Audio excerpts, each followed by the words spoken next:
Quick. And it is the spoiler room. We're back again. It is back to school time of year, and I thought what a perfect time to talk about school films because there are actually quite a bit out there. And tonight in the spoiler room, we have a full crew. We welcome you for listening. Let's start right down the list. We've got Cole Meredith returning here. How are you doing tonight, Cole? Excellent. Really good. Glad to be here. Awesome.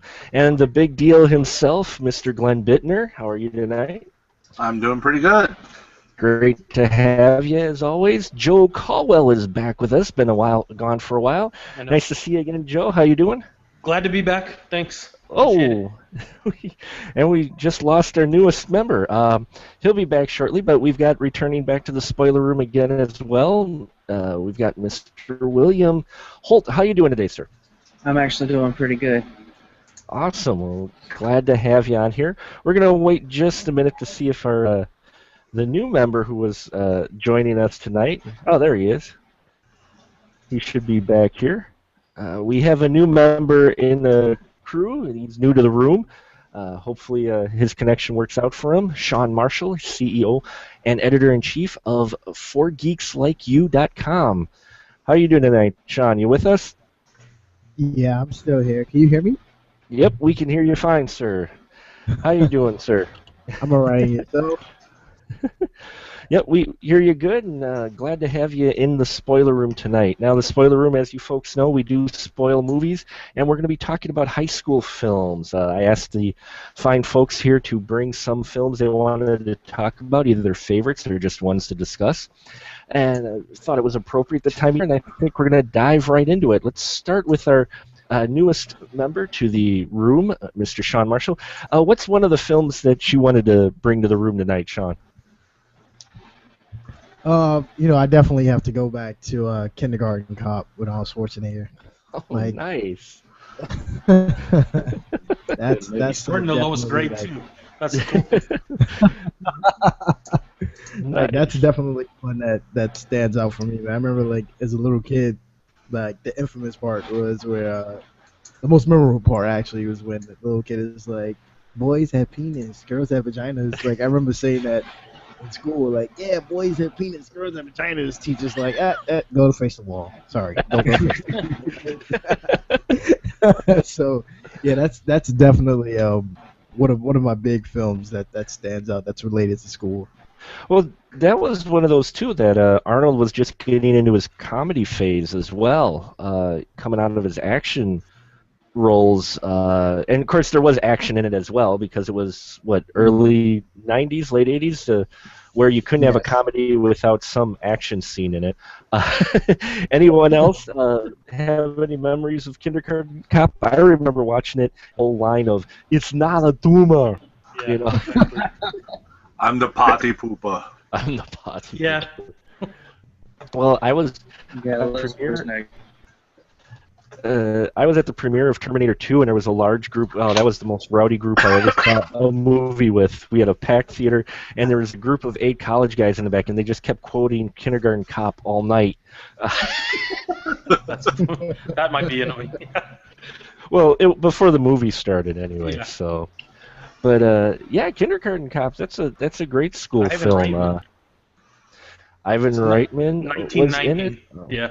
Ah, No, Ivan Reitman directed. or directed. 1990. Yeah. So it was just on the edge of the new '90s films that were coming out, and the political correctness was just on the edge. So, but it had a decent cast in there too. Who played his partner? Oh yeah, Pamela Reed. She was in that. Yeah, I'm looking at the names. I don't recognize anybody too much. Linda Hunt as well. Okay. Yeah, that's an excellent choice there, Sean. Did you see it in the theaters when it came out? Yeah, actually I did. I saw that in the theaters with my mother. It's like, but yeah, like that's definitely like one of my like one of the cool films because I had started out with Terminator with Arnold. So when I saw that, I was like, oh, like yeah, he's funny now. Oh, okay, like. I mean, the film was kind of cheesy. I mean, it was 1990. I mean, it came out like right before Christmas, if I'm correct. So I remember, Yeah. but it was like kind of like, even as a kid, I was like, yeah, it's getting a little too corny now. Like, Yeah. I mean, come on, man. It's freaking Arnold Schwarzenegger. Like, It's the only time he'll probably be on this list. Like, Yeah. I actually just saw it for the first time a couple weeks ago. My girlfriend has a copy, and I'd never seen it, and put it in at like midnight after half a bottle of wine. And It's funny. I was entertained. I mean, It's fun. It's a good movie. It's not like a. I mean, it's Ivan Reitman. I mean, It's not a horror. He's funny. It's not a horror, Arnold Schwarzenegger's yeah. funny. I mean, he can be pretty funny. I mean, he's best known for sort of his He's almost more known for the comedy than. Well, he's getting funnier as he gets older because Yes, that's he all he is. has, you know. yeah, definitely. Like, Yeah, can't take a shirt anymore and swing a sword. Like, nobody's trying to see any of that. Yeah, we have all seen the pictures with his shirt off. He's no Conan anymore. Yeah, I mean, they're trying to reboot. I mean, try to like bring him back as Conan. I was like really? Like, come on, Yeah. man. Well, no. at I least don't agree with that. Yeah. at least they're bringing him back as old Conan and not new Conan, though. So that's Yeah. which will be easier for him to play. So, yeah. But I want to see that zombie movie with him. With the his Yeah, father that a zombie, looks- or I could see him being the father. He's yeah. he was the father to Alyssa Milano, so more comedy. But yeah, I mean But Kindergarten Cop also it made $91 million in the box office and its budget of 26, so that's not too bad for a. it was a hit. I think I'm pretty sure it was a hit. Yeah, one of his first Yeah. comedies. So, excellent choice. William, what about you, sir? Let's pick a film off of your list tonight. What do you got? Well, I actually have two. Would you rather do them both now or just one for now? We'll just do one at a time right now, and then we'll see what we got for time in that. All right. I'm not sure if everybody saw this because this is like the third in the series, but it's Boogeyman 3. Oh, nice. That's a different choice. Yeah. Yeah, That's one that did not come it was to mind. hard But yeah, to that's a good choose. choice. What did you like Places about I it? haven't seen it in a while. What was it about Boogeyman 3 that you Well, liked? Well, for one, it was very bloody, and I like blood films. Two, it took place at a college dorm, which was different from the previous two films. I've seen the first And one. three, the boogeyman wasn't just like some figment of like memories or someone dressed up. It was an actual paranormal figure. So it kind of brought it to life a little bit. It was really good. Check Well, that out. I haven't seen it. You know? I remember seeing the first two Boogeymans. I'm not sure if I saw 3 actually. So, I haven't but seen 3. but that is still a good choice there. Sitting there dealing with college, everybody seems to want to do horror films in college. So Yeah. I can't imagine why. Jeez. I don't know why. It took place in a girl's dorm room. It took place in a girl's dorm room.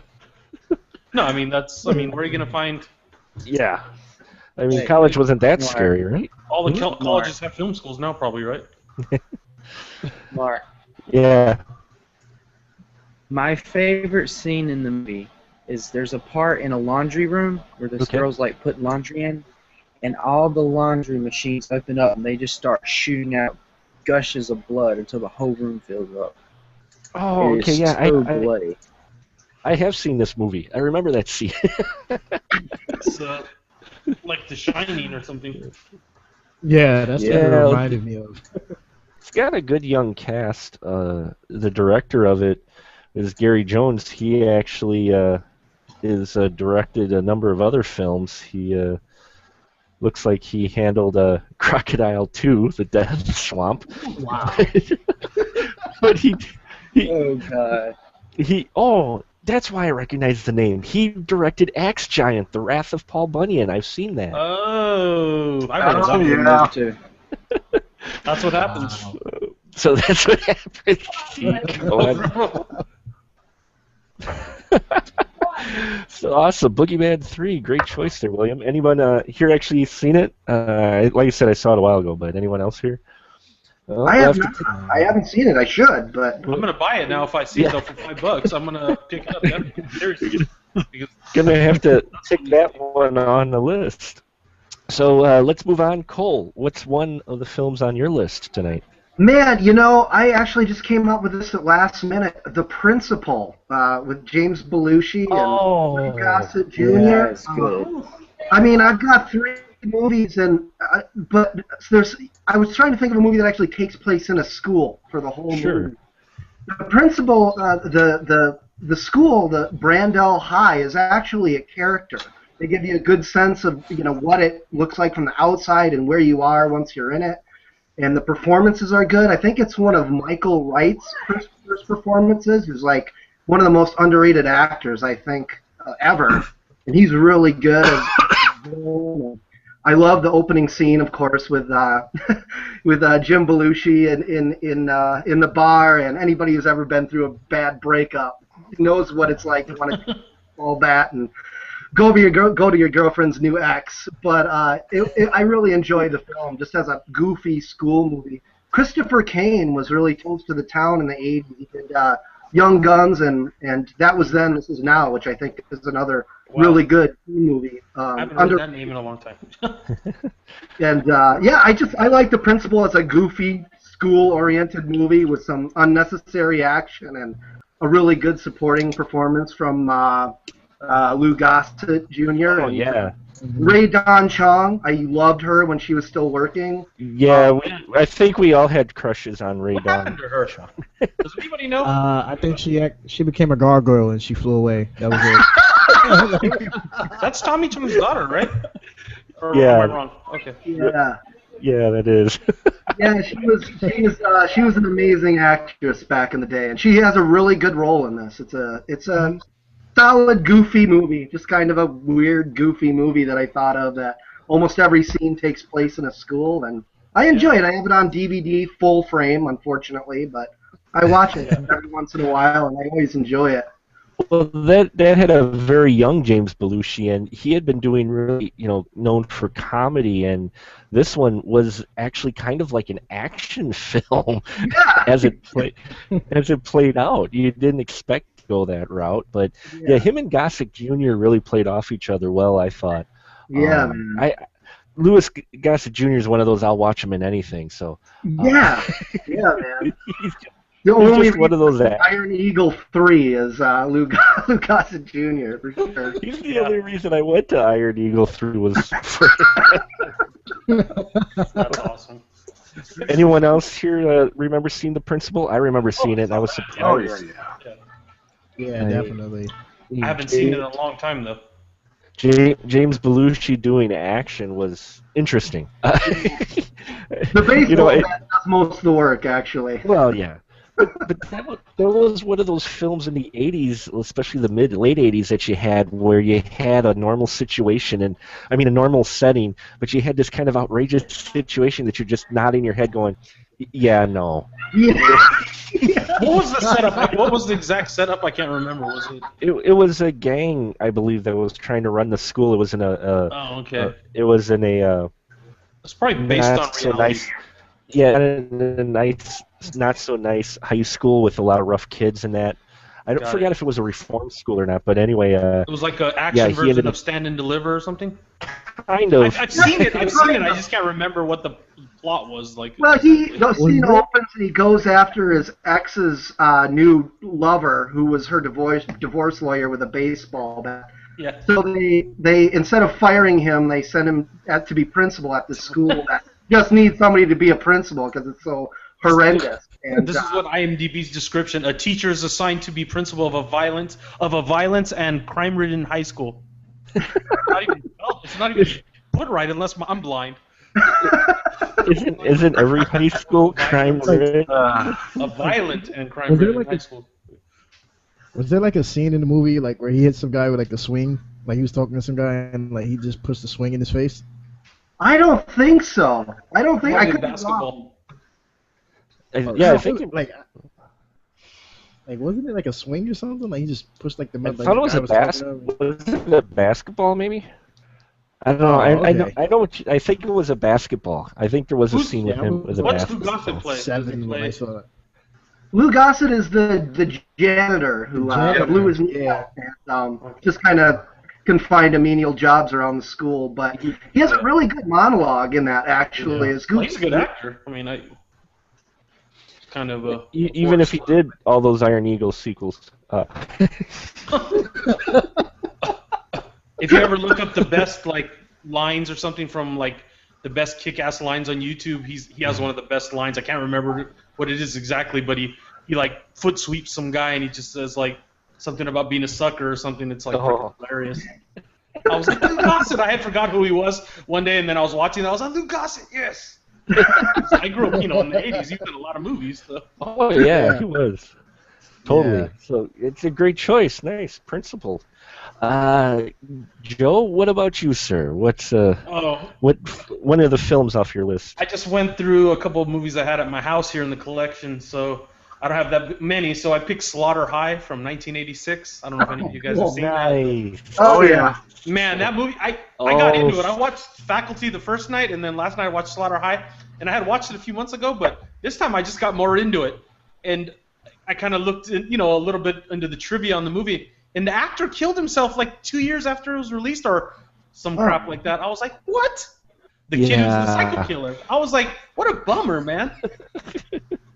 Wow. That's a classic 80s The soundtrack on that movie. horror film, though. That common God. theme that you had in the 80s high school horror film of the bullied kid who, they have some kind of reunion and he comes back. And You know what? The one thing about it was there's a lot of kills in this movie that were pretty cool. They involved like chemicals and stuff and like face melting, and it was pretty cool. I mean, he gets hurt by acid at the beginning, but then a couple people die different ways, and I'm kind of like a melty guy. I like melt movie crap, so I was kind of digging it. Was this the one where the couple's having sex and he puts the car battery on the metal bedpost? Yep. That was cool, man. And she like fries on it. He Yeah, didn't know the exact time she was gonna have her orgasm. It's right when she goes back to reach to the headboard, and he just he kills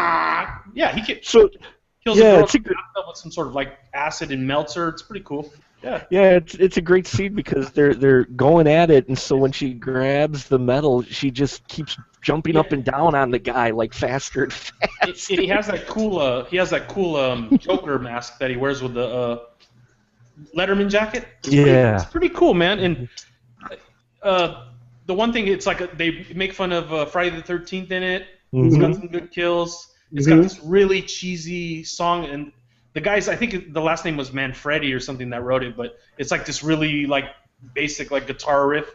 It's pretty cool. I mean, I enjoyed it. It was originally supposed to be called April Fools. That was the bit of trivia also that I read about it. Yeah, well, I guess it was only released in Europe as April Fools. Because the action takes place on April Fools. There was an April Fool's Day That's movie another, too, so that could have been why. It came out the same year, so they didn't want to. Right. Anybody else have any thoughts on Slaughter High? It's been 20 years since I saw it. Still good. It's still good. It is still good. Again, you had that line of high school films that all basically followed that same formula. You had nerd who was picked on. There's reunion later, and somebody's killing them all. And sometimes it's the nerd, sometimes it's not.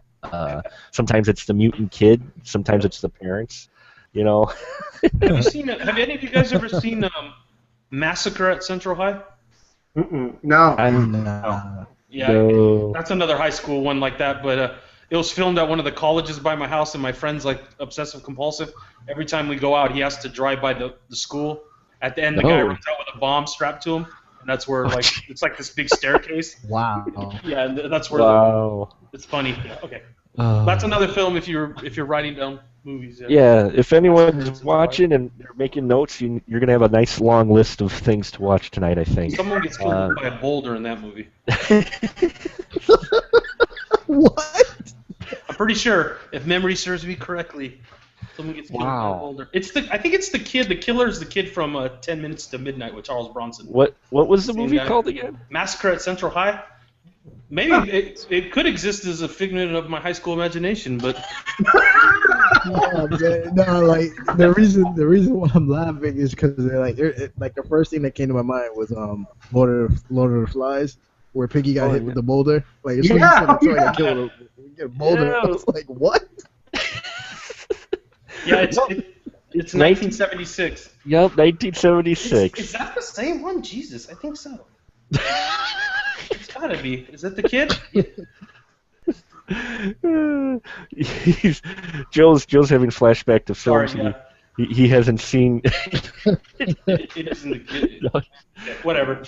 Kills Enough of my he memory wants lane to crap, yeah. see. We're going to use this for evidence later, Joe. If someone you know ever dies by a boulder, we know who to talk to first. So, Glenn, what about you? What's one of the movies on your list tonight? Porky's 2. No, I'm kidding. Well, there you go. I had picked some college movies, but college movies could be its own show completely, I think. I'm not going to go with them. I'm going to go instead with Rushmore. With what? Rushmore. Oh, Rushmore. Yeah, awesome. The movie that pretty much revived Bill Murray's career. Yeah. That's where his career restarted, was right there. And I like Wes Anderson movies. I like the style that of his films. See, there's those two schools. Those are the people who do like Wes Anderson films and everyone else. Yes. Yes. That's true, though. Yeah. And I can understand the people who don't like Wes Anderson movies. I can see where some people are just idiots. But people whose opinions I respect, who don't like them, I can see reasons as to why. Sure. It's definitely not a style that would appeal to everyone, but I think it's one of my favorite Wes Anderson films to begin with, and I like it overall. Just the whole Jason Schwartzman and his interaction with Bill Murray is just fabulous in that movie. Well, and Wes Anderson always manages to get talent for his movies. I mean, you had Brian Cox, Olivia Williams in here. You had Luke Wilson, a young Luke Wilson is in here, as well as Andrew Wilson. So yeah, that's actually a really good film. Yeah, you're right. It did revitalize Bill Murray's career. 98 that came out, and suddenly he was back on the scene, and he was doing more serious work then too. I think after that, wasn't he? He did Hamlet even. I mean, yeah. Right? So yeah, definitely Rushmore, and they got a Criterion collection out. I think that's supposed to be really good. I haven't seen the Criterion collection disc yet, but I have not either. But I've probably seen Rushmore itself at least 5 or 6 times. Sure, yeah. Because after that, he did Hamlet. Of course, he did do Charlie's Angels. Yeah. Wow. I forgot that. Wow. And Osmosis Jones. Well, he's done a bunch of movies with that guy too. The Life Aquatic and all that, right? That movie's funny. Yep, Life Aquatic. So Royal Tenenbaums he did. Lost in Translation, Coffee. So yeah, it was kind of his outside of a stint as Garfield and as Osmosis Jones, he had pretty serious career after that film of Rushmore. So. Yeah, definitely an excellent choice there, Glenn. Love it. Now, for me, I've got 3 I brought here. I think I'm going to go lead with the obscure one first. I just watched it again last night. 3 O'Clock High from 1987. Casey Shamasco, right? What's that guy's name or something? Yep. Have all of you seen 3 O'Clock High at all? I haven't, man. I haven't. Yeah. I should. Yeah, Casey Shamasco was in it as a kid who was having a very bad day. And he works for the high school newspaper, and what ends up happening is he is put in charge of interviewing the new kid who has a reputation of beating up teachers and such, and he doesn't like being touched. And so our nerd guy ends up touching him and has to fight him at 3 o'clock at the high school. And you see the antics he goes through to try to avoid fighting the big, scary guy.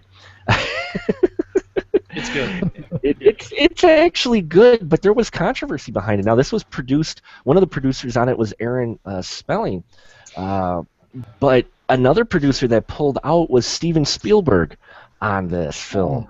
Apparently, yeah, according to trivia, and I read an interview somewhere, that Spielberg pulled his name from it because he hated Aaron so much. Wow. And that's like the Yeah. thing you don't hear Steven Spielberg like getting in fights with people too much. Yeah, but apparently he really didn't care for him. And I mean, you got some great people in this film. You got Mitch Pileggi in here.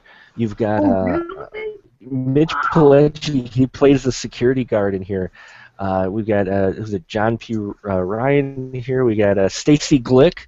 You know, if you needed an odd, quirky, nerdy girl, you always got her because she had that high-pitched voice. She was the girl from it's right there. It's right there. Maximum Overdrive. She was, Oh, really? she was the annoying, don't you make me a widow on my wedding day, Kurt. Yeah, that's Stacy. That's Stacy Glick. And in this film, and just for brief, at the very beginning and very end, it's hilarious. She's credited, but she's not in there that long. But it's still it's a fun movie. It had been accused of trying to be a replicate, try to duplicate John Hughes films, but I think it stood on its own as one of those good bully films you got from the 80s, and it didn't quite end the way you thought it would, but with the nerd actually winning at the end. But it's a fun movie. I don't know if you guys haven't seen it for a while, or those of you who have and haven't watched for a while. It's on video on demand now on Amazon, and it's fun. It's well directed, I thought, and entertaining, and definitely anyone who was bullied in high school will definitely relate to it. The director of it was actually had done a number of other films, including the director directed that short film, The Punisher, Dirty Laundry. Oh, Was okay. the guy who directed directed that film. So The Dirty Laundry with the Punisher, Thomas Jane yeah, Punisher? yeah, It's the same guy that directed. 3 O'clock High. Really? Yeah, I thought it was that Ari Shanker guy or whatever. Was he? He's the producer or something then? Or? I think he's the producer, but Okay. Phil Jonu directed that. He directed Wow. U2 Rattle and Hum. Oh, okay. So yeah, 3 O'clock High though, it was one of my go-tos when I was young. I remember always trying to watch that when it was on, and I probably rented it several times too. I used to love that movie. I mean, I haven't seen it probably in 10 years, but I mean, that's one of the movies that came to mind when you talked about the list. Well, it was cable fodder too. I mean, they played that constantly on cable when they were looking for programming. Yep. And we are joined by one more member of the crew. He's back and better than ever. Brad Ludwig, how are you doing tonight, sir? Doing all right. Sorry I'm late. Our other shows ran a little long, so. Well, no, that's okay. We're just going through our first film, so you're right on time, actually. So we're talking our high school, college, elementary, whatever, school films. And what is one of the ones on your list? Going into this, knowing what a couple of people have picked, I'm going to hold off on one of mine, and I'm going to go with School of Rock. Nice. Wow. There you go. Nice choice. Say what you want about Jack Black, whether you love him or you hate him. There was something so wonderfully innocent about that movie. Yeah.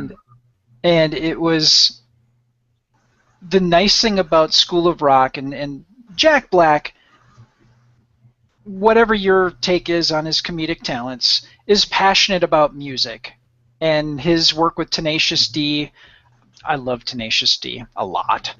But to see him kind of put those two things together, acting and music, and make something that I was genuinely just really was warm and nice, and was kind of fun to see this fub just kind of fumble around and finally do something good with his life.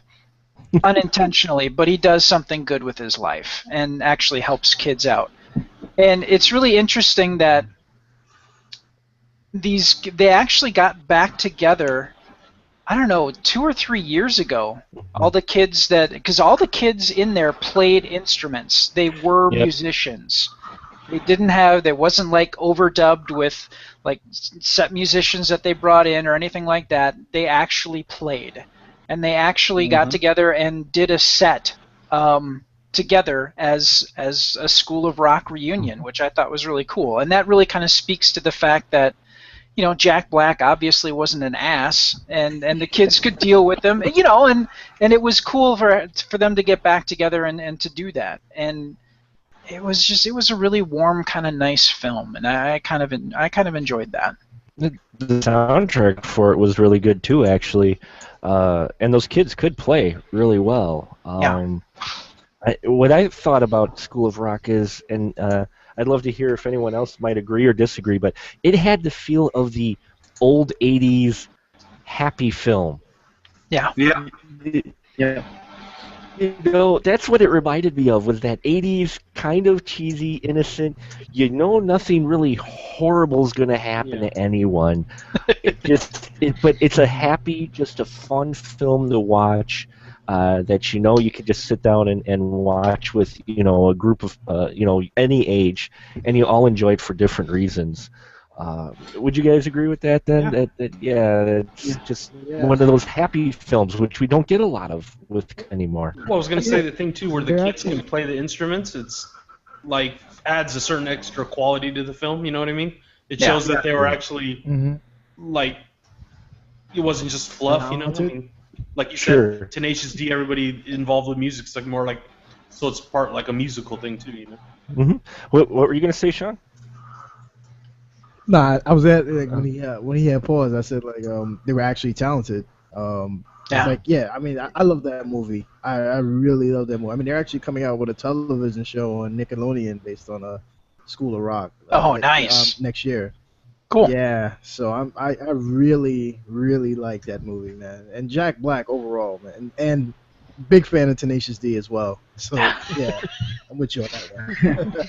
Yeah, I used to sing to Wonder Boy to my son when he was a baby. So I was just thinking about that. I was just mind like I love that song, man.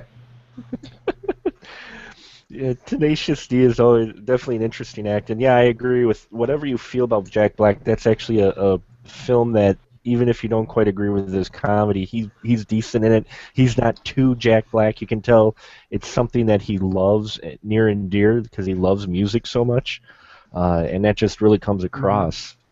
Well, a couple of the songs on that soundtrack he actually had to fight for. I believe the Led Zeppelin song is only in the movie because he wrote them a letter pleading to let them use the song. And I believe that's Linklater, isn't it? Isn't that a Linklater film? I think something. Yeah, I think so. Ooh, I think so. It's one of the big directors. I know it is. Yeah, man, it's a great movie. I mean, it's a flawless film. I can't think of a single thing I can criticize. Yep, it is a Richard Linklater film. Well, he's done other rock, stuff. So. And it was written by a guy named Mike White, who also wrote, unfortunately, Jack Black's Nacho Libre. But well, Mike White actually co-stars in the film. He's actually Ned Schneebly. Yeah. But that's a great choice there, School of Rock. I know I've got the soundtrack for it. I listened to it quite a bit actually. Man. My favorite part is when the kids are on stage doing the Battle of the Bands. I love that. Yeah. That whole scene, definitely reminded me of early '80s soft happy movies that are lacking nowadays. So all right, that's a great first list through. I asked you guys to bring a couple more, so let's start off. William, what's another film on your list? Well, before I get to it, about Tenacious D, check this out. Pick of Destiny. Nice. Nice. So, for this film, I know there's this film and there's another one with the same name, but this is not the one with Robert Englund by the Masters of Horror. This is the horror comedy zombie film, Dance of the Dead. Oh, yes. Oh, that's a good one. Damn, yeah. Mm-hmm. Yeah, It's one of my favorite zombie movies. the not Robert Englund one, the one dealing with a zombie outbreak on a high school prom night. Yes. Yeah. That part has the band too in it that they have to play at the garage band, right, to keep the zombies off. Yep. Am I wrong, Yeah. right? Okay. Yeah, that's the one that's got the garage band that has to continually play, You guys otherwise. have most of you guys seen it, or it's pretty Oh, good? yeah. I've seen it a couple times. Yeah, it's not too bad. Sean That's a fun or one. Brad or Cole, you guys seen it? I haven't, man. No, I I've haven't got seen catching that. up to. Well, It's pretty. It's kind of like they described it too when they were marketing it as like a John Hughes, meets a zombie movie, and it is kind of. I mean, I don't know if it's that. It's kind of like Cabin Fever 2. It reminds me of Cabin Fever 2 a little bit. Yeah. It's got the whole That's a good prom one, thing too. right going on, and then I like zombies, so that was one of the ones I was watching, and it's not bad actually. So Nice. That's awesome. yeah, it's a good ad. It's a good ad. it also has, I think, one of the only zombie on zombie makeout scenes I've ever seen. Wow. Wow. What? I Yep. don't remember that part. So you've seen it, Mark? Yeah, I've seen it. If this is the one that I'm remembering, there's a bathroom scene where there's a zombie on zombie kiss makeout session. It's definitely wasn't expecting that at all. It's had happened before. Oh, I'm sure it has. It's The just Robert Englund one. it's It's better than the Robert Englund Toby Hooper Dance of the Dead. Sure. that Wasn't that bad? too bad. I didn't think, but I'm a sucker for Robert Englund, so. Yeah, man. But yeah, that's got a lot of young actors in it as well. That was one of not their very first film, but very early in a lot of their careers. So it got He's big on the doing, indie scene too. It looks like he's doing something on VHS Viral, the director. Yeah, I read something. And then I've seen his other film, The Other Side. If you've never seen that movie, check that movie out too. It's the same director. That one's cool. It's about these guys that escape hell, and then this team is sent to like catch them and bring them back. It's really low budget. Nice. It's actually pretty cool. Yeah, the makeup effects in Dance of the Dead 2 was really good. And hey, everyone, it's rated R. Yay! Yeah. I'm sorry, it sounds ill, it sounds sick, but thank God for a rated R horror film. Yeah. So, Sean, what about you, sir? What's another one on your list? Breakfast Club. I mean, that Yeah. film is it's really it plays a big part of my life, man, because it reminded me of one of my detention sessions in high school. Very much like it, like running around.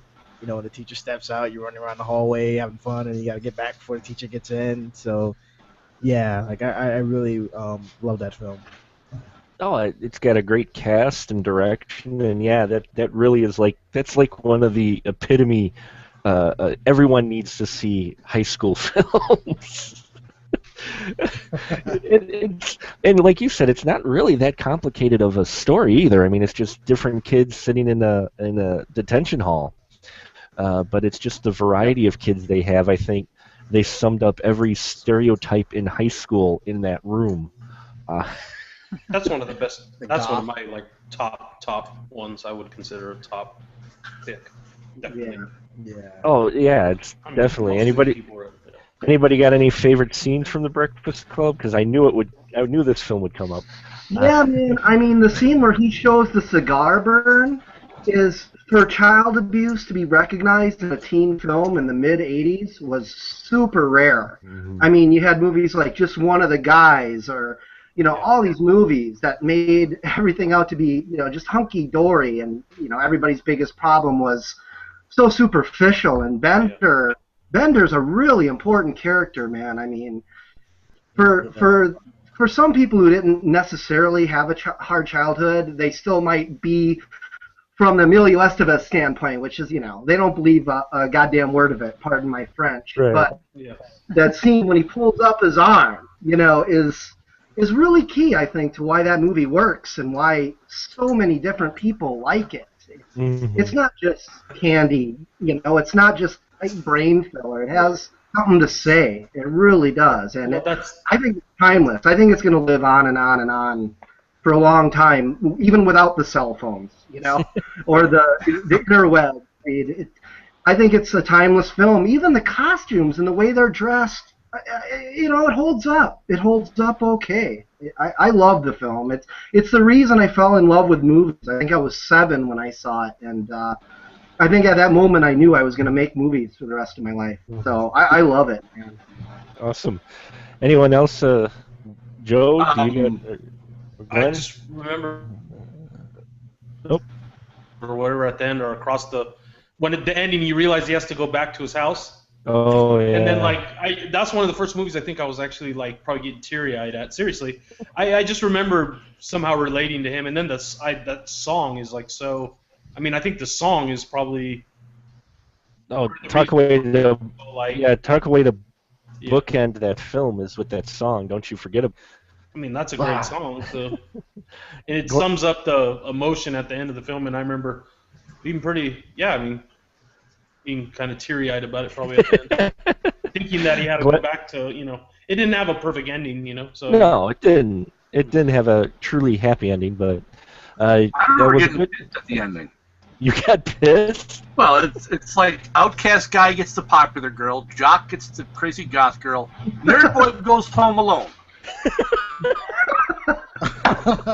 Then eventually does steroids and gets in his own show. But the scene I love knowing about it is the whole when they're talking about why they're there. Mm-hmm. Because Hughes gave them the reason why they're there. He told Emilio Estevez, you bullied someone. He told Anthony Michael Hall that he had a flare gun in his locker. He didn't tell them why. They basically made up when they filmed. That was for the most part improvised. They were given, this is the reason, tell a story about it. So the whole thing where he talks about taping that guy's butt cheeks together, Estevez made that up. Wow. Everything they did, awesome. they made that stuff up. So I mean, I find that pretty cool. That's amazing. So it was pretty artsy for a mainstream film. Yeah, definitely. Right? Yeah. Brad, what about you? Any particular scene from Breakfast Club stand out for you? To be honest, it's been a long time since I've seen it. Mm-hmm. Yeah, I can't really think of anything in particular that really stood out. That really stood out to me now. Mm-hmm. What about? I haven't seen it for probably about 20 years. What about you, William? Have you seen Breakfast Club? Unfortunately, not. Oh well, see, now you got to put that one on your list. Yeah. With the cast that it has in there alone, including the Mr. A-hole himself, Paul Gleason, who played. Who seemed to only be able to play that type of character. He played it very well. Yeah. For me, what stood out for me was always just Ali Sheedy's character. I loved her character because, I mean, this was back before goth was really goth, yeah. and Exactly. Popular and in the culture. So her type of character, you didn't really see that often as a main character in an 80s film. Those people were there, but they were always background or extras, or the camera go past them quickly, but you never actually had one that, a crazy, her character. I mean, she was, and she played it so well for her age that she was at. I thought, she just did really well, and for me, I always remember her performance in there. Definitely. So Breakfast Club, excellent choice, Sean. I was hoping someone would bring it up. I figured one of us would. Pack, right? Didn't they call them the Brat Pack, some of those kids? Yeah, they were the Brat. Yeah, the Brat Pack, yeah. Yeah, because they would go on to... Rob was not in the movie, but, I mean, he was another one of them in there. Many of them would go on to do St. Elmo's Fire together, I think, as well. Yep. So, did you have any other thoughts or memories on Breakfast you wanted to share, Sean? I mean, no. I mean, just like I said, like the whole detention thing just really stands out because, like I said, I was a knucklehead when I was a kid, and that film just really like yeah, hey guys, it's boring. The teacher left. Let's go run around the hallway. Come on. They did it in the Breakfast Club. We're not gonna get caught. So, yeah, I love that. Great. Glenn, what about you? What's another film on your list? All right, another one from my list. Heathers. Oh, you took one of mine. Yes, Heathers. I almost led with that one because I thought someone else might take it. But yeah, Heathers. Definitely Heathers. And That's awesome. yeah, even though I think that movie was the peak for both Christian Slater and Winona Ryder. They peaked with that movie. Yep. And it has been a downhill for, what, 20, how many years? It was no Gleaming the Cube. That's what. Oh, darn it! You dropped that one before I could say it. Christ. That one and Gleaming the Cube. Heathers and Gleaming the Cube are like his best movies, probably. Yes. Volume's pretty solid, man. I like Pump Up. Yeah, there's other ones. You had other ones in there too. Has everyone here seen Gleaming the Cube? No, Heathers? Oh, Heathers. No, William. No, that's another one. That's another one on your list. That's a good goth one. That's a kind of like a horror one, yeah. I mean, That's it's not like horror, but it's like the anti-Hughes film. Yeah, it really is. It is. For those of you who might not be familiar with Heathers, basically it's a story of a high school kid played by Christian Slater and a high school girl, obviously Winona Ryder, and she kind of falls for him, and Winona rides with the popular girls and ends up, along with this bad boy, ends up killing one of the popular girls. And this is a spoiler, and we're going to give it just a little bit more. And they end up making it seem like a suicide, and suddenly suicide becomes popular. There's so many messages in Heathers. yeah, it's like satire, right? I mean, it's definitely a dark satire comedy. For me, I think one of the things that stood out for me was its message about how the media hypes up whatever happens in schools. I mean, we still get that today. They do this scene with the media and how they're making it almost popular to kill yourself, which is just a eerie freaking concept. Were you going to say something, Brett? Or No. I was fully agreeing with you. That's just a creepy concept, but you can see that happening with the way we have media today, how that could possibly be seen as a popular trend. There's a line in there where one of the girls, this heavyset girl tries to kill herself, and one of the popular girls goes, "Oh, that's just another person trying to be popular by killing herself." I mean, you got Shannon Doherty in here playing the bitch. Like, well, I think that came naturally to her, really. Yeah. No, I mean, that's how she got the role. Probably that was before Beverly Hills 90210, right?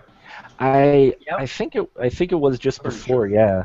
Yep. Another person though who I think kind of gets overlooked though is the one who played the head Heather, because the popular girls were all called Heathers, and Winona Ryder's character kind of tagged along with them. But the main Heather girl, played by Kim Walker, she gets some of the best lines in that movie. Indeed. Ever. I mean, to this day, the line, "Well, fuck me gently with a chainsaw," still Yes. still resonates with me, or talks about how the love letter is going to give the girl shower nozzle masturbation material for a week. I mean, the way she rolls the dialogue off just felt so natural, yet it was so bitchy. I mean, it just, and Christian... There's so many good lines in that entire movie. Oh, there is. I mean, what's the one that is one of my favorites is the Dear Diary, my teen angst bullshit now has a body count. Oh yes, yes. Yeah. Or what's also great is Christian Slater just embodying his best Jack Nicholson impression. Mm-hmm. Are you a Heather? There are no stupid questions. I mean, he totally, from the slick back hair to the dark clothes to the voice, Christian Slater was like a young Jack Nicholson in this film. and it's definitely one of those movies that you should see as well because it's just this dark, twisted movie that has a lot of messages in it that still, I think, could resonate to today. So, excellent pick there, Glenn. Took one off my list. So, uh, Brad, what about you, sir? Do you got another one on your list?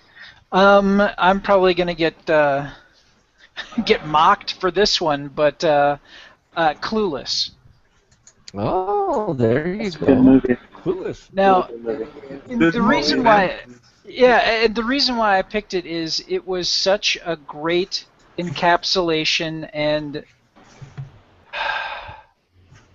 I don't want to call it was almost like a mockumentary to it. It sort of had a little bit of that feel, and it really sort of tried to encapsulate high school in the 90s.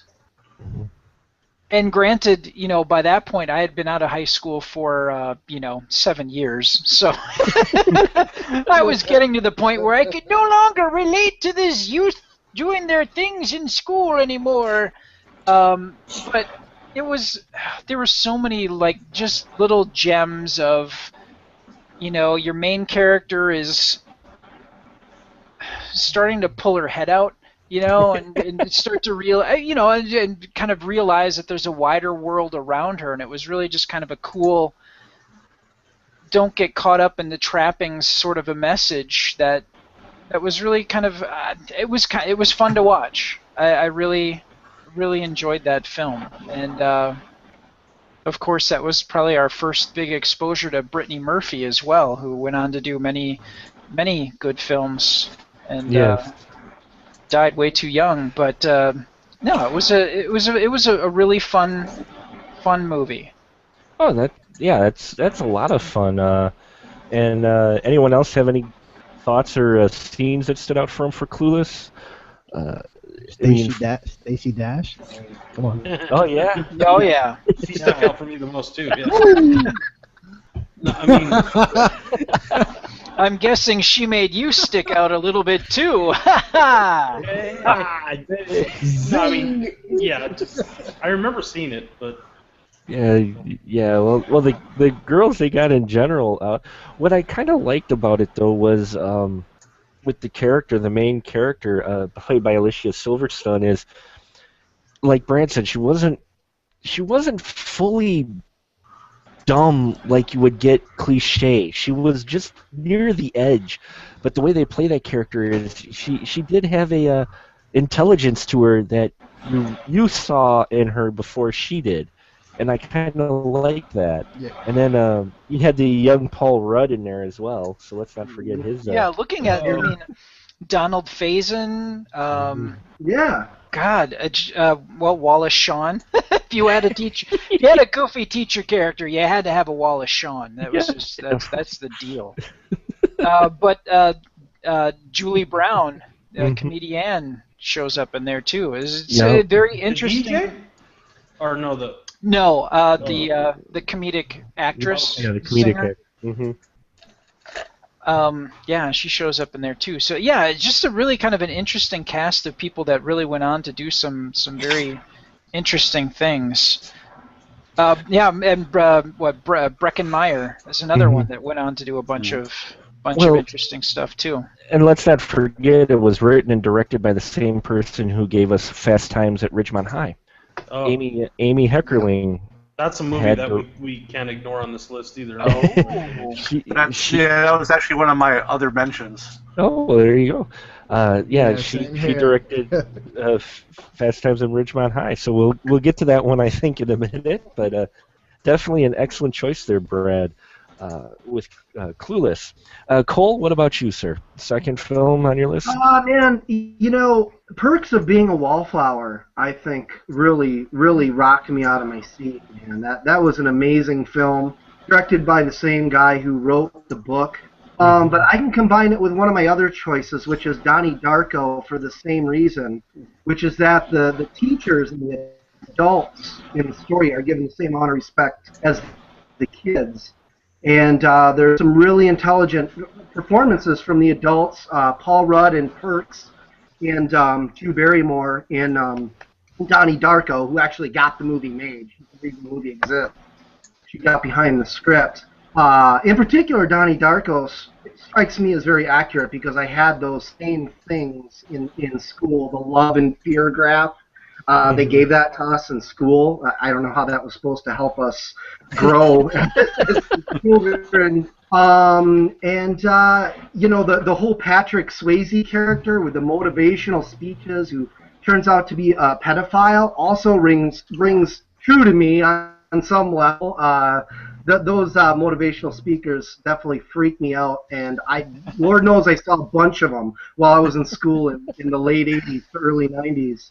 But both of those films really have chemistry between the teachers and the students, and there's bad teachers, and there's good teachers, and there's bad students, and there's good students, and the kids are dealing with real problems. Granted, Donnie Darko is a time travel film, but still very accurate, very, very well acted by everyone in both of those films. And Perks is really a good movie. I know the title may turn some people off, but if you haven't seen it, I recommend giving it a shot. It's surprisingly well made, really beautifully shot, wonderful soundtrack, just like Donnie Darko.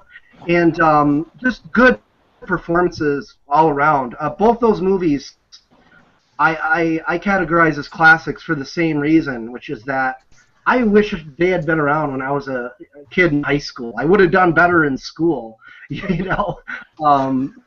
Very compassionate films that really seem to respect young people and teachers both at once, which is rare in a teen-oriented school movie, Mm-hmm.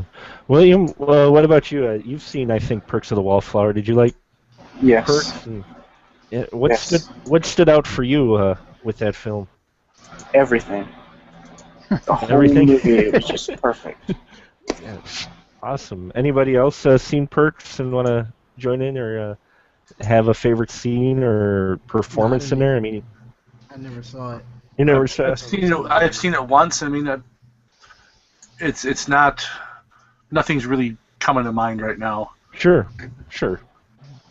Well, I definitely have yet things to watch. Really, I haven't seen it either. It's one of those films that everybody was praised, and it got I think it got overlooked by a number of people. I mean, looking at it, I don't think did it grab any nominations from the I wonderful don't think Academy? It's a No, great. it didn't. It didn't. It did not grab a single Academy Award nomination from what I can tell on IMDb, which really is sad because I heard everybody who saw it just loved Perks. So the fact that, though it did win Teen Choice Awards, so there you go.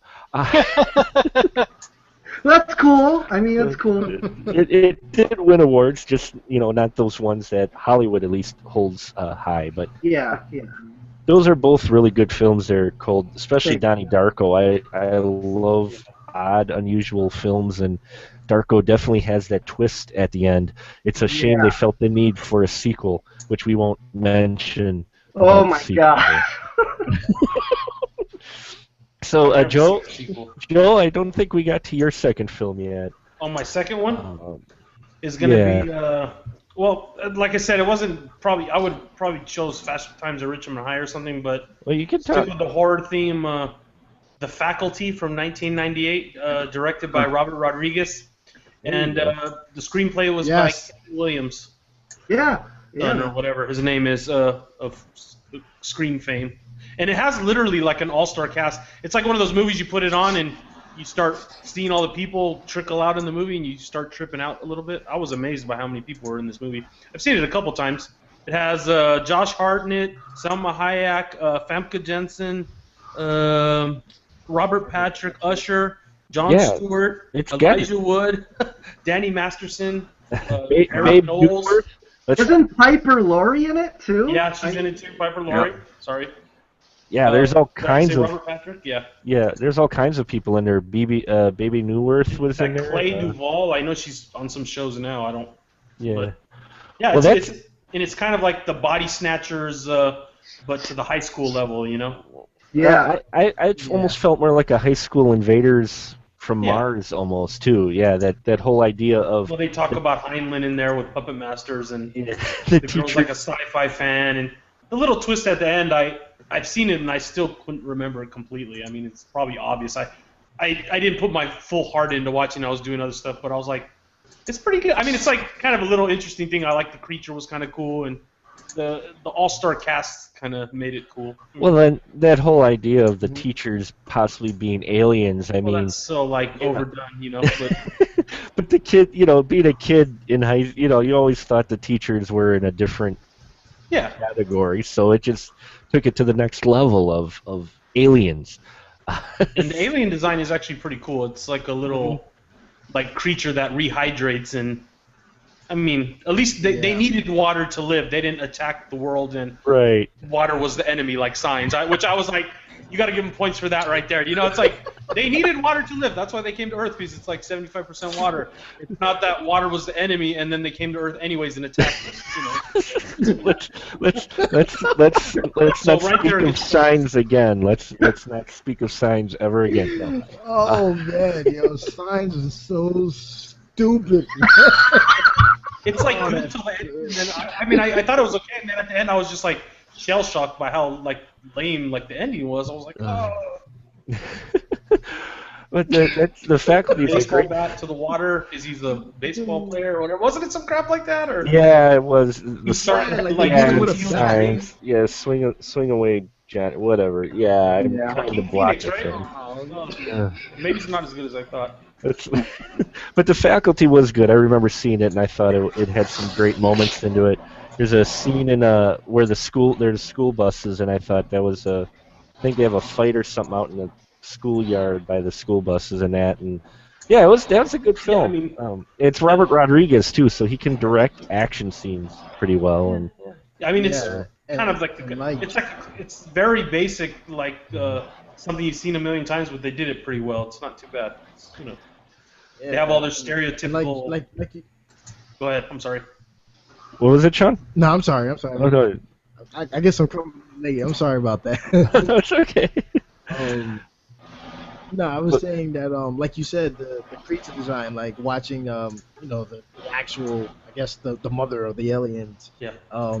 Actually, when she was chasing Elijah Woods through the bleachers and everything, like watching that actual creature, like that was really cool, man. I like the way it looked, the design of the creature and everything. I mean, the ending was kind of like, it's like when it's like cheesy, but it's like sort of like a fluffy version of Invasion of the Body Snatchers or something. You know what I mean? Yeah. That's what it kind of reminded me of. yeah, I mean, I like it. I mean, especially like the scene where they're all in the they're in the garage and they're like, he's like, sniff it. And they like have to all sniff it. That's a scene, and you know what's funny is they ripped off a lot of horror movies, and that scene they kept talking. It was like a meta type thing, because it's Kevin Williamson, who did Scream, and they keep bringing all this meta stuff because she's talking about Robert Heinlein and Puppet Masters, and then on that scene with where they're sniffing the drugs, reminded me of the Thing, where they're doing the blood. Yeah, the blood and the Thing, and I was like, you could see, Robert Rodriguez, super fanboy himself, there, kind of giving it shout-outs, Yeah, definitely a lot of meta references. Well, this was made in the late '80s, where thanks to Scream started No, late '90s. or late '90s. Excuse me. late This is late '90s. Apologize. This was in the Even late worse. '90s after Scream, so that whole meta reference thing was in full swing in horror films because it was good in Scream, so everybody wanted to do it. Yep. And it's the same guy, so yeah. Basically. Yeah, it works. It works. So definitely the faculty, if you haven't checked that one out either, good. Yeah, it's got Elijah Wood in it, so can't beat that, right? Like, he was like tripping out in the corner.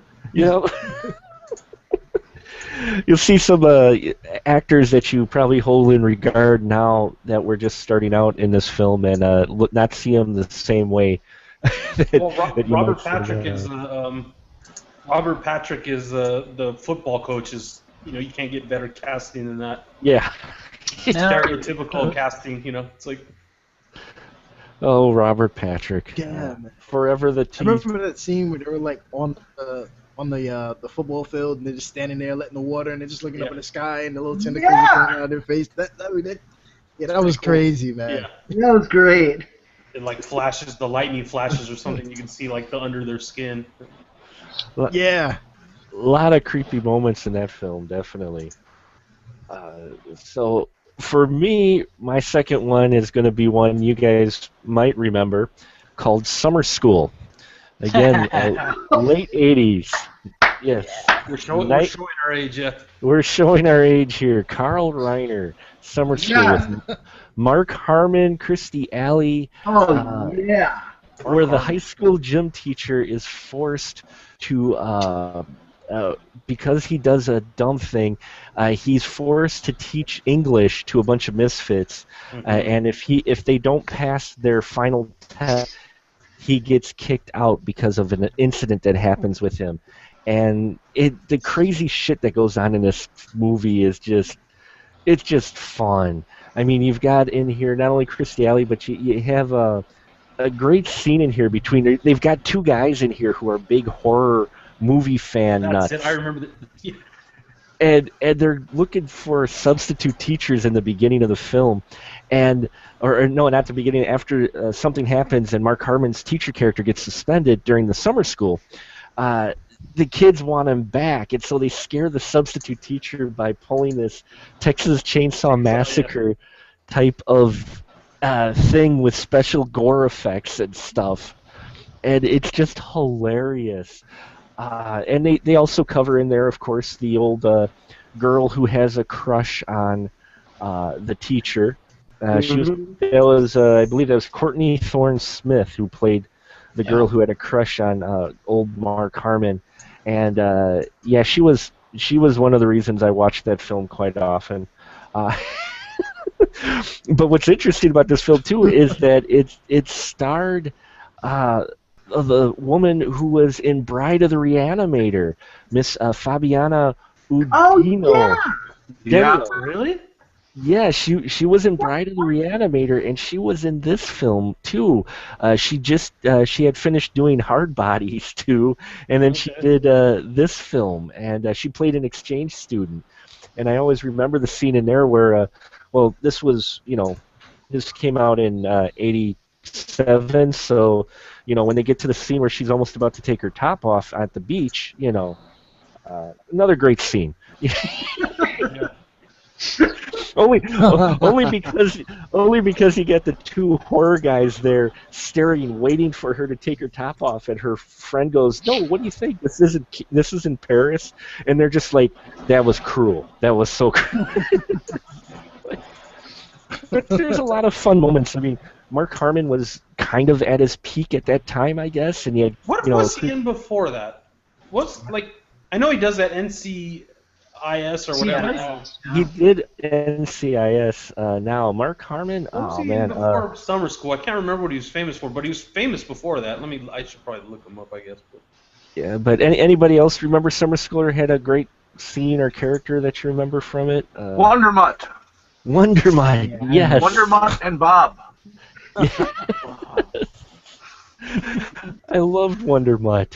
Yes, Oh. the scene where he's having that conversation, eating the peanut butter and jelly and dipping in both jars and sharing it with the dog. Yeah, that was great. Yeah, they're just both sharing peanut butter. Oh, he was he was in St. Elsewhere, where That's Carmen was. He was in St. Elsewhere. He did a few movies before that, but that was where he really was known. That, and he had done Centennial back in the '70s, but St. Elsewhere was that big show back in the early '80s. And then he did a stint on Moonlighting as well. So when he hit Summer School. And I remember that movie Presidio too, that's the one of his. Oh yeah. With Sean Connery, right? Yep. That was probably that was one of his. I would say that it was probably his peak, though. That's probably why he got the NCIS job. He did show up in Wyatt Earp as well, but he's been most famous for NCIS. So if you want to see an early film with Mr. Mark Harmon from NCIS, check out Summer School. I think it's a lot of fun. And it's got an interesting ending as well, because it doesn't end quite like you thought it would. It's one of those where it's a happy ending, but nothing turns out exactly perfect, which I liked about it. You know, they took a slightly different twist with it. So, but that's for me. That's my second film as well. So, all great picks, gentlemen. I think we're gonna wrap it up for the night, though.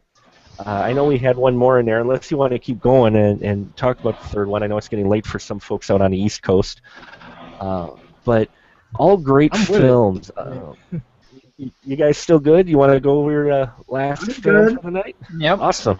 I'm good. Cool. Awesome. Then let's start then with Cole, your third film for the evening, sir.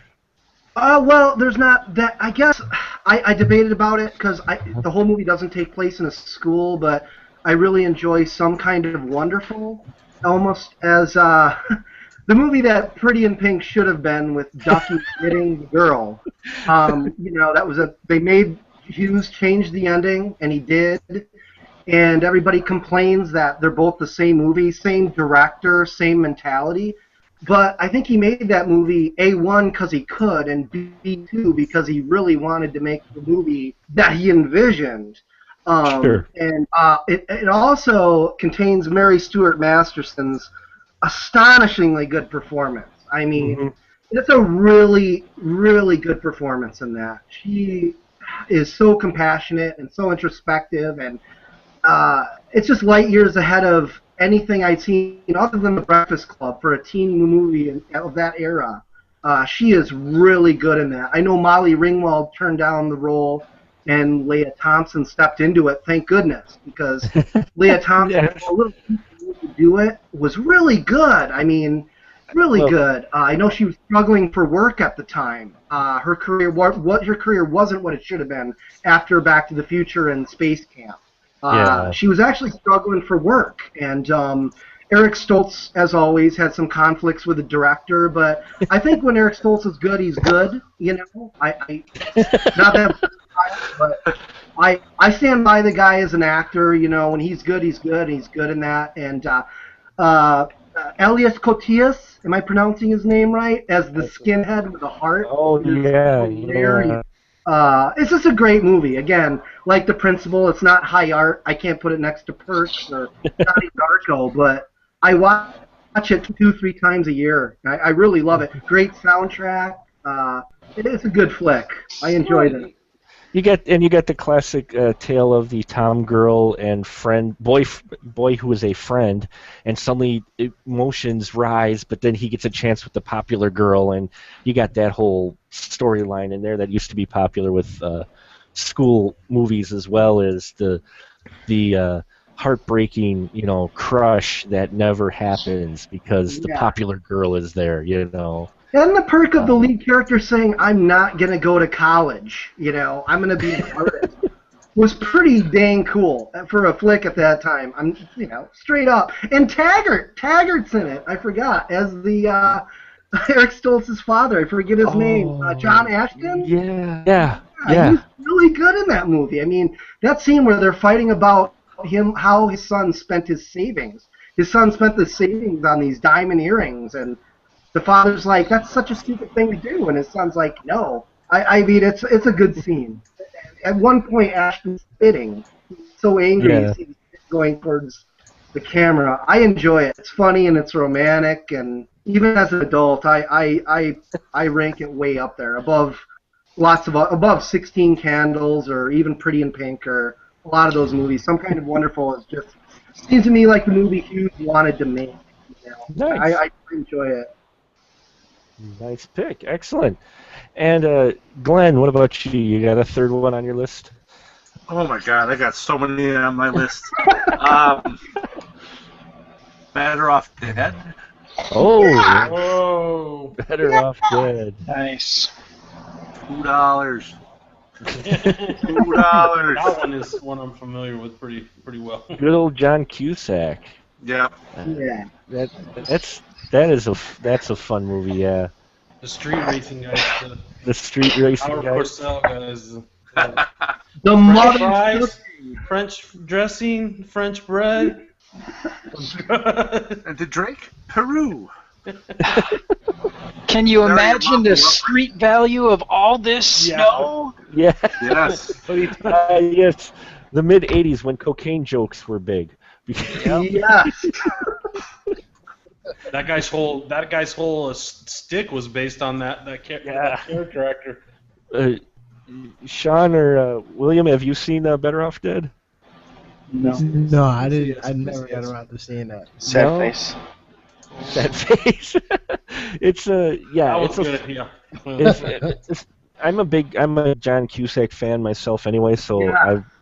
I think it is one of his great films. One of those films that I think set though what type of character he would play for the rest of his career. He always plays Off sort Dead. of that. Yeah. You know that similar type of character. Francis so, was the kid he fights at the end. Francis, right? Yeah. For the French I stage. think it's Francis. But yeah, that's a great film. I love that. I used to watch that. Another cable fodder film back in the day. Yeah. When cable was still growing. HBO played that quite a bit, and then Showtime, and then Cinemax, and then USA, and It was more like on regular TV too, I think. yeah, and then it was Channel there was 13, on Channel 5, Turner. all the basic- Turner Brand. Yeah. TV channels would show it for that Saturday morning programming they're looking to fill. So it was on quite a bit when I was younger. So excellent choice there. Sean, what about you, sir? Do you have a third film? Yeah, I was just sitting here thinking because I actually have a couple, but Sure. I was just sitting here thinking like, which one am I gonna pick? I'm gonna go outside of the box, and I'm going to take a stab at Bill and Ted: Excellent Adventure. Nice. Nice. Excellent. Hey, There you go. What is it about? What is it about Bill and Ted, Sean, that stands out for you?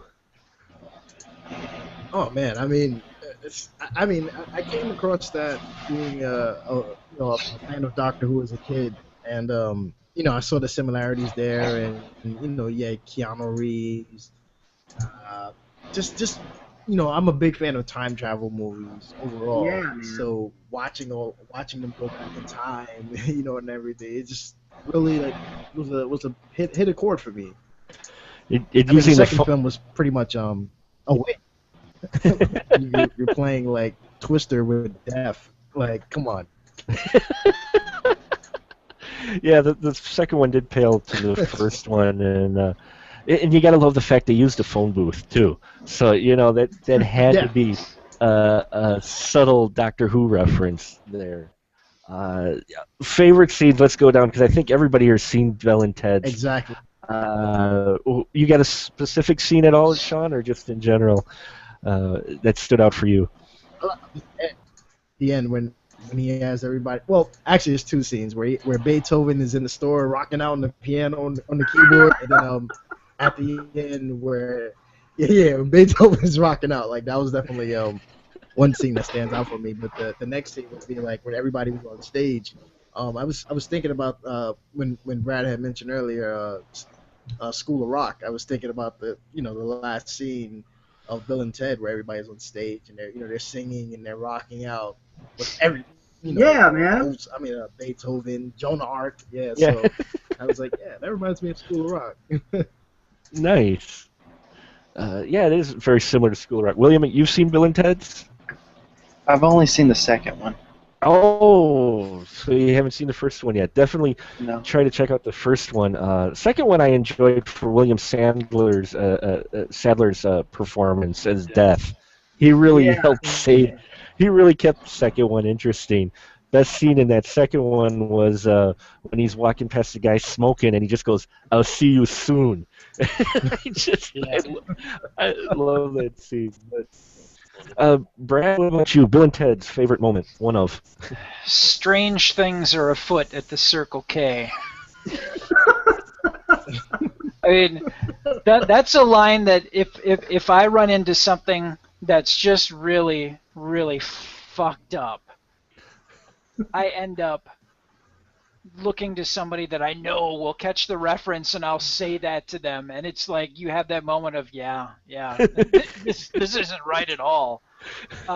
So yeah, it's one of it's like a really good line of of them trying to start to wrap their heads around the world's much bigger than we thought it ever could be, and we're about to embark on something that's just absolutely insane. So let's do this. It's a great moment. Cole, what about you?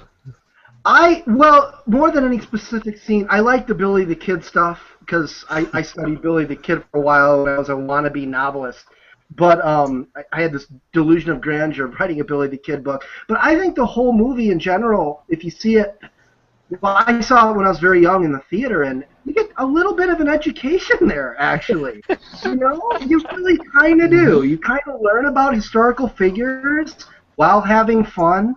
And we actually had the option of seeing this or Gleaming the Cube. Literally, they were in the same theater, and we went to this. And I'm so glad. I enjoy it. I think it's a really good-hearted movie. I forget who directed it, but the name, for whatever reason, Stephen Herring. Yeah, I mean, he faltered later in his career, but for a while there, he was doing some pretty decent comedies, and there is actually chemistry between Keanu and Winters, I think. They play off each other well, and I just think it's a really fun movie. I recommend seeing it before the sequel. I mean, Sadler keeps the sequel afloat without a doubt. But Bill and Ted's, man, that's a great movie. I can't believe I didn't think of it, because it's a good school movie, actually. Oh, it is. Yeah, that's an excellent choice. And the director actually this was only his second film. First one he did, Critters. Come on. Oh, yeah! Yep, I was just thinking about that, man. He flipped did Critters, which is just as an awesome movie as well. So yeah, it definitely. Somehow got back there. Well, I love that he did both those films because those are some of my favorite '80s films. Glenn, what about you? Any particular moment in Bill and Ted's you want to share that you like? Oh man, I don't know. So many. It's just all so good. St. Demas High football rules. San Dimas High School, I pass it all the time. It was just eat the pig, ziggy, ziggy, ziggy, zig. Everything in that. It's just a great movie, and it's definitely. That is the role that Keanu Reeves was born to play. It's the only role he played. Where the famous line that he had in there would carry him throughout his entire career. Whoa. Joe, what about you? Any particular moment in Bill and Ted's? I don't know. I remember liking pretty much all of it, but wasn't George Carlin in? Was he in both of them, or just? Yeah, he's in both of them. George, he played Rufus. That's it.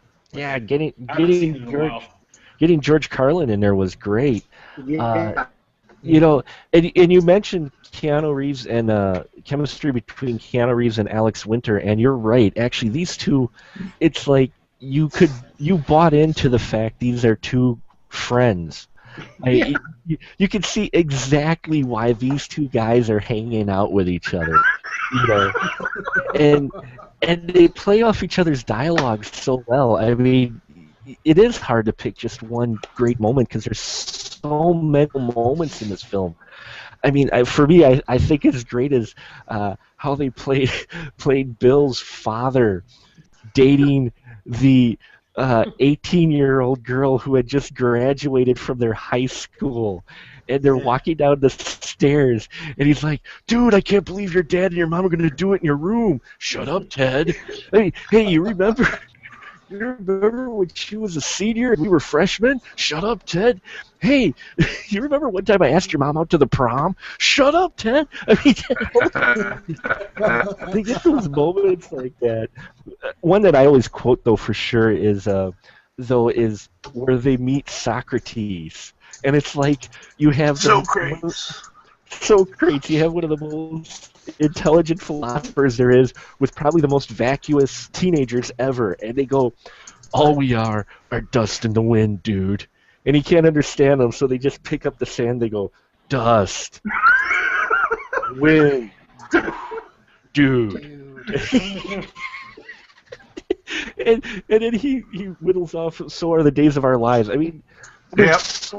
there's just so many, and that's what I liked about this movie, and I think that's what made it work is it's done episodically. You could Yeah. actually, if it came out today, could almost be a web series of sorts Oh, because the way the scenes are put together. You know, they're bits. They're this scene is funny, and then we move to this one. It's not like trying to do one really long joke. These guys are in this situation, and this is how you see them acting. You know. And yeah, I just love that movie. I used to watch it constantly, and the soundtrack is really good, and it's got some interesting artists on there because there's no really, I don't think there's really any big name, but one of the songs from there actually made it into a Rock Band or a Guitar Hero game later on. The song where Beethoven's the Do You Want to Play actually made it into one of the games. I think later on. Yeah, it is in one of the games. So definitely a fun movie in Bill and Ted's Excellent Adventure. William, I don't think we got to your third one yet. What did you have for a third one? Well, I was about to say, I did read online that they might be remaking Bill and Ted. Ooh. There was debates on remaking or making a third one. One of the two, yeah. I heard that. Alex Winter looks like crap. He was in that Grand Piano movie for like a second. I didn't even recognize him. Yeah, Really? well, So Alex Winter right now he's a documentary director. He's done a number of them, and he and Keanu still get together, and they still keep talking about doing another Bill and Ted movie, and they're basically looking for financial backing and to get it to do it. They both want to do it. There's no question. is that the one that you found, William, about them? No. Or is this a different one? Well, I don't think anybody's really seen this since it was a German film, and this is the only copy I could find that had English dub, but it's Night of the Living Dorks. Night of the Living Dorks. Night of the Living Dorks. What's that one? I've heard of it. I've actually heard I of it. think I've heard of it too. Yeah. It's about a group of nerds who meet up with these goth kids in a graveyard to resurrect the dead, and something goes wrong. Like the remaining evil dust of a dead body hits them in the face, and then they end up in a car crash, and they come back the next day as zombies. There you go. Wow. And it That kind of sounds just goes fun. on from there. It's really, really funny. How'd you find out about that one? I was watching a very low-budget film called Freak Out, and it was in the trailer section. So I'm like, but it was a German trailer, so it just seemed interesting. Well, there you go. Now I've got one to add to my list. Dorks of the Dead. Or is it Night of the Living Dorks? I mean, Night of the Living Dorks. Yeah. Oh, 2004. Nice. That's awesome pick, man. Yeah, looks like it's got some interesting stuff to it. Definitely gonna put that on my horror list. Way to pull out I've a definitely heard of it, man, for sure. way to pull that one out, William. You got one. You got us stumped this time. Nice. Let's see. Brad, did we get to your third one yet? We have not, and mine is actually Porky's. Oh yeah. There you go. That's another classic. Like Glenn said, that could be almost a show in itself. But yes, I remember Porky's as well. I think any teenager or preteen, Anybody remotely our age knows what Porky is. Yeah.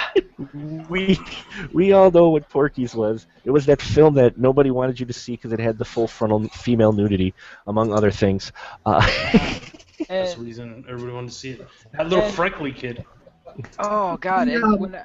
And I saw it in 1987, and that would have been about 5 years after it had been made. And that was definitely the time where, you know, that type of movie was that's what was made. You know, you had your coming of age romp where somebody, a group of guys went to see strippers and they had boobs in the face and whatever, and that was the deal. That was a movie that you got about high school. A 1982 comedy where you had to have gratuitous nudity. And God, Kim Cattrall. I mean, that began my romance and infatuation with her was in Porky's. And it was just such a fun. You had the whole high school feel of trying to, these guys. You're rooting for these guys to get boobs in the face. You wanted that to happen to them.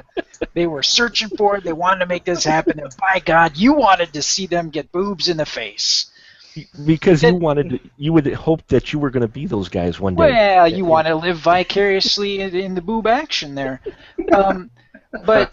The second part too is screw the man. You got these high school kids that they wanted to have this grand adventure, and there are people getting in their way, and you're like, screw you, they need boobs in the face. So I mean, throughout you're rooting for these kids on multiple levels, and they're not 100% likable, but they're definitely a lot like for guys. We've all had those friends. So it's like you could cast your friends in the different roles. Who's Pee-wee? Who's Billy? Who's Meat? Well, maybe not who's Meat, but who would you cast in these different roles, and you all have this epic adventure to get boobs in the face? Yeah, I mean it's a great little comedy that's almost like a road show because they're trying to get to a strip club. Teenagers going to a strip club. That was like a major theme, and that was in '82. That they did that, and I remember the controversy.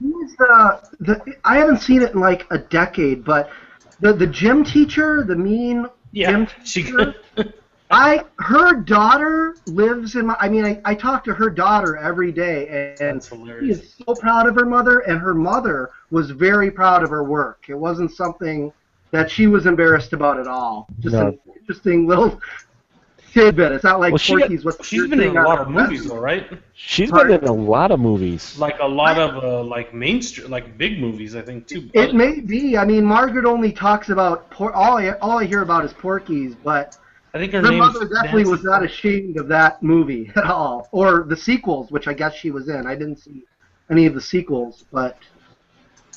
Is she passed away now? Pardon?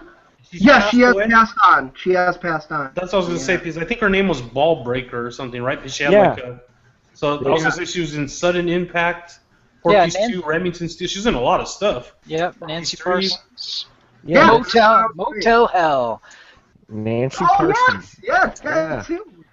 Steel Magnolias. Yeah, she did a lot of stuff. I thought she was in something else. Motel Hell. I knew I'd seen her in a lot of other stuff. Oh, interesting. All I ever hear about is Porky's. Tell her, Motel Hell. Almost pretty famous. They just released that on Blu-ray, actually. So. Oh, nice. Sudden Impact's Dirty Harry movie, right? Yep. Yeah, it is. She was a nurse on Family Ties. Yeah, it's like Brendel in Amazing Stories. What? She was that gal in movies and TV. Yes, she was that one. So. She played Star Trek Generations. Tell her mom that. Let's see. Who didn't we get to yet? Glenn, or we got yours? Joe. Joe, I don't think we got. Oh, my third one. I didn't really do a third one, but I was gonna say Class of 1999 with a. Nice. The robot killing mechanisms. Teachers. Yeah. Where this future 1999 so messed up that the military contractor gets put in charge of teaching high school kids. That was the best. And Stacy Keach has the mullet that's bleach blonde that. Oh yes. Ripped off as an avatar for a lot of my internet stuff. Class of 1999. That's a great one, and that was funny because it came out in '90s, so it was only like 9 years later they were trying. It's that guy Mark Lester. He did Class of 1984. It's supposed to be kind of like a loosely based sequel, I guess. Yeah. And he also did Commando. So. He did, yeah. And Showdown in Little Tokyo. He was like the cheesy action guy for a little while. But I like Class of '99, man. I watched it at like 2 o'clock in the morning on Cinemax. I was like 14. And I dug it, man. No, it's pretty cool. I mean, it's like cheesy as hell. They have like these post-apocalyptic cars and the high school. You know, it's all gangs, of course, and Yeah. kind of funny. It's a lot of Terminator ripoff in there too. Oh, definitely a lot of that. Well, great choices, everyone. We're one gonna more. Can I make one more honorable mention that I was gonna Back to School with Rodney Dangerfield. That's one I hadn't seen in a long time, but I used to obsessively watch that movie. So. Oh, I've got so many on my list still. There's just so many good movies.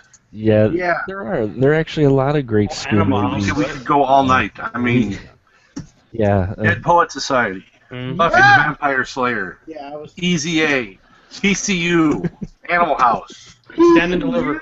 Man. Yeah. Let's just name off a bunch of them. Stand and Deliver.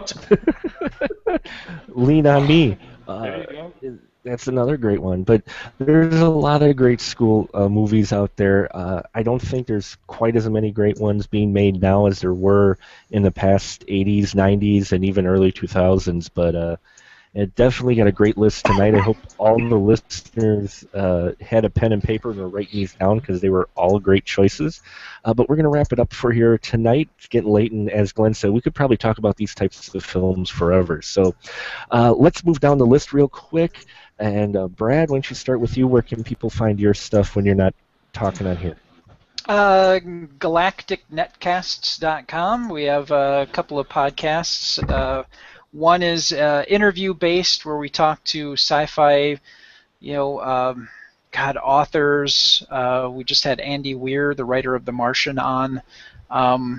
Tonight we had somebody that was a listener of our show who lives in the UK, and we had a discussion about Doctor Who and the differences in the news and how things are covered and talked about there. So that's one of the shows. The other show is the Alien Invasion, where we just talk about aliens and media, and occasionally when Weekly World News bothers to update their website, we laugh about that, and that's pretty much what we do. So GalacticNetcasts.com is where you can find all our shows.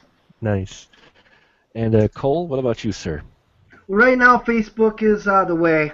I'm deep in post-production on the new movie, and sort of let my internet site fade because Facebook seems to be the best form of promotion, but Cole Meredith at Facebook, my production company, Shadows and Lovers Productions at Facebook. Please stop by there if you're interested in my movies. The 5th one is released soon.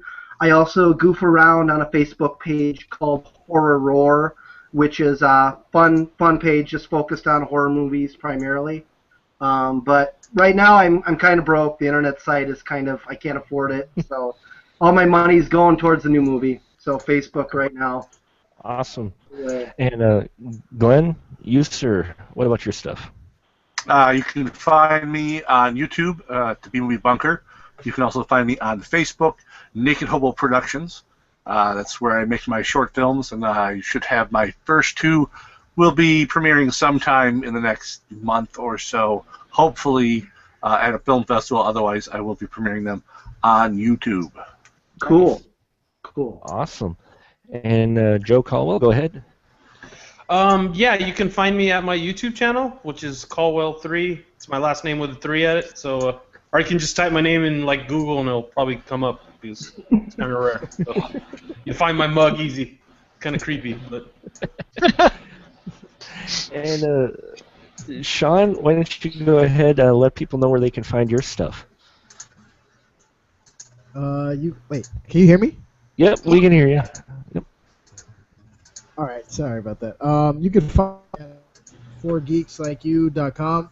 I'm always writing up new articles from movies to anime to comic books to television shows, doing game reviews, and actually in October might be pretty tied up because we're going to be in New York City Comic Con and IndieCade in Los Angeles. So awesome. Keeping pretty busy. Cool, man. Great stuff, man, and glad you could join us tonight in the spoiler room. Appreciate you having you here. And you're always welcome back. Just Thank to you let for you inviting me. know. You bet. And William, what about you, sir? Where can you Thank find your stuff? Oh, you bet. Facebook and YouTube. My username on YouTube is pretty long. Well, we've As you got can a tell. link on link on specialmarkproductions.com. We've got a link there for it, so people can check it out there. I can't spell it. I'm sure you could though. Did you want to spell it? PRTONANALOSKI, and then the number 2. Nice. Wow. I love that name. That's such a great name. And as always, you can find us on the Spoiler Room. You can find us on iTunes and Stitcher Radio. You can also find us at specialmarkproductions.com. There's the podcast link there, plus links to all these fine folks' material. I'll be adding for Geeks Like You to the webpage of Friends of Special Mark Productions, and that's where you can find a lot of the stuff there that I do. I'm also on WeLoveFilm.com, where I host a weekly segment called Horror Thursdays. If you haven't yet, go there and go vote. You get to choose what movies I'm going to review in October. So it's just kind of a fun thing we're doing. It's a year old. I've been doing it for a year now, and been a lot of fun. So, and that's where I got to meet some really great people, including some of the folks here. So. And I appreciate everybody listening, all your listeners, people who hopped into the room tonight. Thank you so much for watching Spoiler Room. We wouldn't be doing this without you guys and your support. And remember, with the Spoiler Room, the films may be spoiled, but the conversation we do keep fresh.